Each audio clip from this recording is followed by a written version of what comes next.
વાત કરીએ બનાસકાંઠાની તો બનાસકાંઠાના પાલનપુરમાં પણ ભારત બંધના એલાનને લઈને વિરોધ કે જ્યાં એસસી એસટી સમાજના લોકોએ કલેક્ટરને આવેદનપત્ર આપી વિરોધ નોંધાવ્યો છે।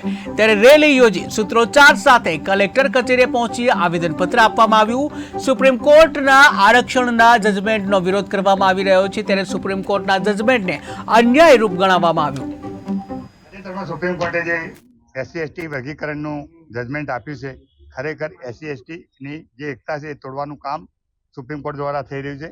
એટલે અમારે એસસી એસટીની એક માગણી છે કે આ જે જજમેન્ટ છે એને તાત્કાલિક રદ કરવામાં આવે અને સંસદમાં એનો અદાલતનો કાયદો લાવવામાં આવે અને જો આ ટૂંક સમયમાં કરવામાં નહીં આવે તો ન છૂટકે એસસી એસટી રોડ ઉપર આવશે અને એનો જે પણ કંઈ થશે એ જવાબદાર સરકાર શ્રી રહેશે। તાજેતરની અંદર સુપ્રીમ કોર્ટે જે અનુસૂચિત જાતિ અનુસૂચિત જનજાતિ માટેનું જે વર્ગીકરણ કર્યું છે, સુપ્રીમ કોર્ટે તો જે જજમેન્ટ છે નાબૂદ કરવા માટે આજે અમે મહેરબાન કલેક્ટર સાહેબ બનાસકાંઠાને અનુસૂચિત જાતિ અને અનુસૂચિત જનજાતિએ આવેદનપત્ર આપ્યું છે।